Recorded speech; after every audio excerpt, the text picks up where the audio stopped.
पाटण तालुक्यातील चापोली येथील आरलगाव भीतीच्या छायेत. गेल्या 2 वर्षापूर्वी 22 जुलै 2021 मध्ये आरल चापोली गावच्या रस्त्याचे मोठ्या प्रमाणात भूस्खलन होऊन तालुक्याला जोडणारा रस्ता बंद झाला होता.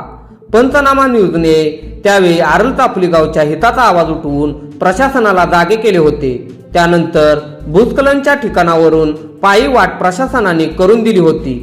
परंतु काल झालेल्या मुसळधार पावसामुळे दरड कोसळणे हे चालूच झाल्याने गावातील ग्रामस्थ चिंतेत व भीतीच्या छायेत जगत आहेत. माळींसारखी दुर्घटना होईल याची भीती तेथील गावकऱ्यांना वाटत आहे. आज आरलगावचे माजी सरपंच माननीय रवींद्र यादव यांनी गावची गैरसोय होऊ नये यासाठी सकाळपासून प्रशासन कोण येईल याची वाट न पाहता त्यांनी स्वतः दरड पडलेल्या ठिकाणी जाऊन रस्ता ये जा करण्यासाठी वाट मोकळी करून आपली सामाजिक बांधिलकी पार पाडली.